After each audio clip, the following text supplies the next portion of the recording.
Di konten kali ini saya akan bahas seputar dengan 7 kesalahan konten kreator pemula di Facebook Pro. Jadi ini saya mendengar cerita ataupun pengalaman dari orang lain, dan bagi saya pribadi ya, pengalaman orang lain yang kita dengar itu sangat berharga. Dan inilah orang yang menceritakan pengalaman terkait dengan Facebook Pro. Saya perhatikan itu banyak sekali kemiripan-kemiripan yang terjadi di platform lain atau platform sebelah.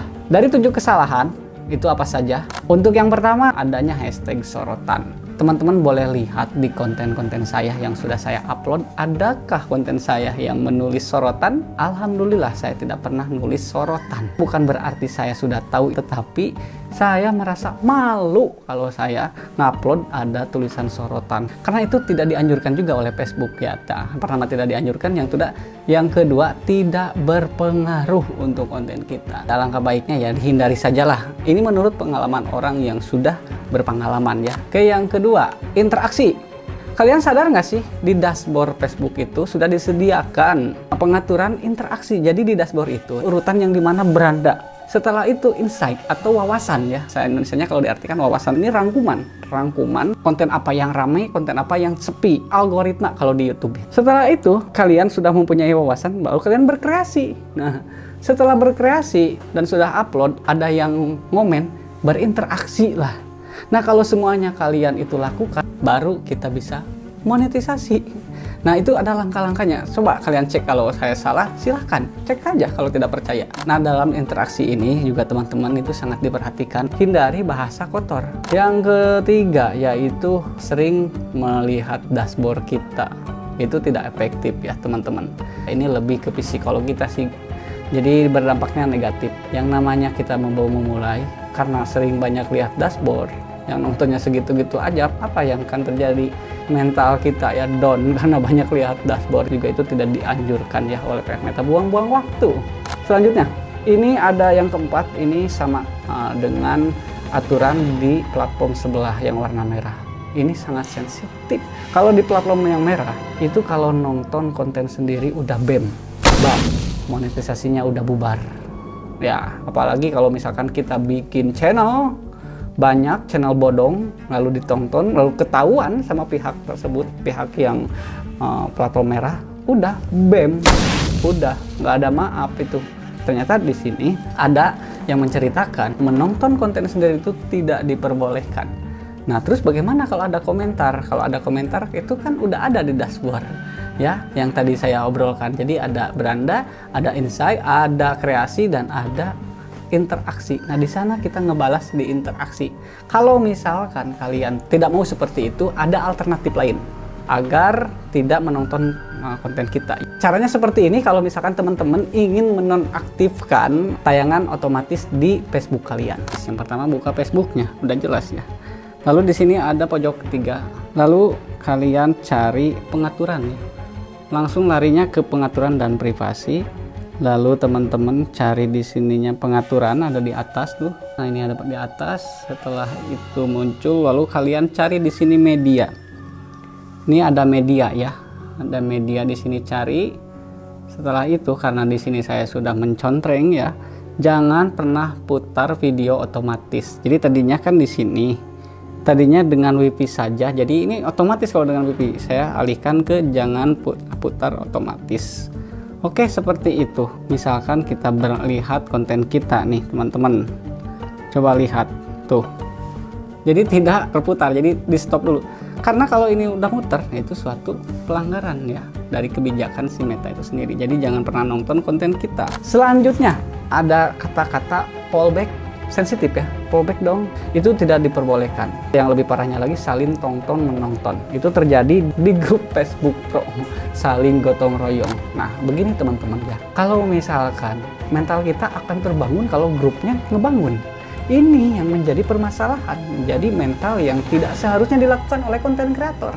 Karena mental konten kreator itu harus seperti pemeran utama India, yang dimana kalau dia gelut, kalau dia bertarung, kalau dia berkelahi sendirian, yang nyerangnya banyak, yang nonton juga banyak.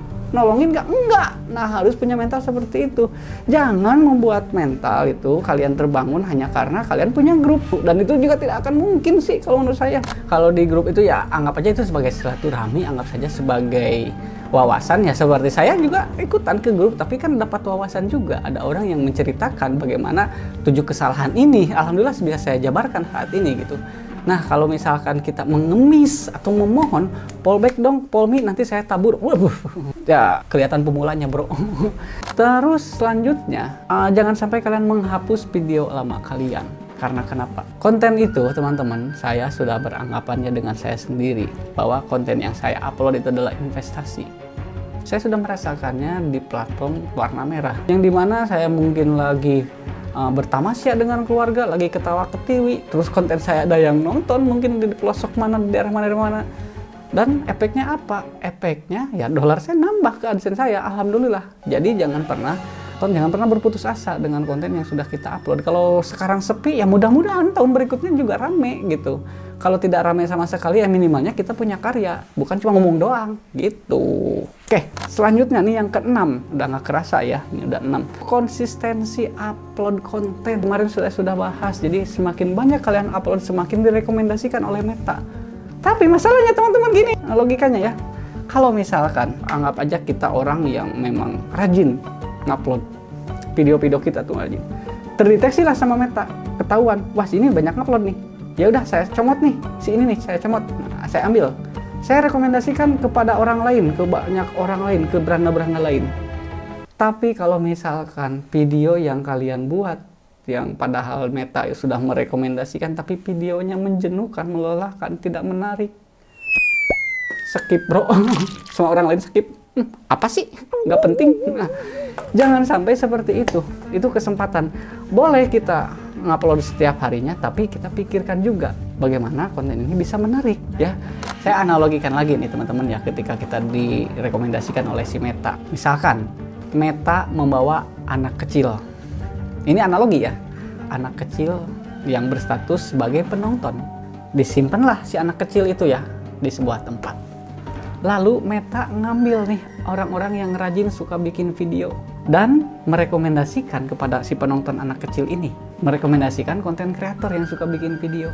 Kalau misalkan konten kreator yang menyuguhkan konten yang modalnya gede, contohlah debat capres ya. Kita harus berkomunikasi dengan ketua umum, kita harus berkomunikasi dengan ketua partai atau yang lainnya, itu kan mengeluarkan biaya yang sangat besar. Truk dikumpulkan semua berdebat. Yang nonton anak kecil, pasarnya anak kecil. Pertanyaannya, ada yang nonton nggak? Sedangkan konten kreator bukan kalian saja, ada konten kreator yang lainnya. Di sebelah kita, modalnya modal video yang biasa aja, yang receh. Nyetel cit cuit cit mati tuh konten lu, nggak bakal ada yang nonton tuh. Anak kecil semuanya anteng lihat cit cuit. Jadi intinya kita bikin konten, kita lihat pasar juga teman-teman ya, mau nggak mau pasar di kita itu ya pasarnya receh, mau nggak mau. Kita jangan membranding wah kita itu punya skill, masa saya harus bikin konten receh. Aduh, itu fase yang pernah saya pikirkan di masa lalu. Kalau sekarang nggak ke sana saya pikirannya. Yang penting konten saya berjalan, diterima. Kalau sudah di atas mah bebas ya. Mau ngasih judul juga bebas. 3 kata, 2 kata, 3 kata. Itu tidak jadi masalah.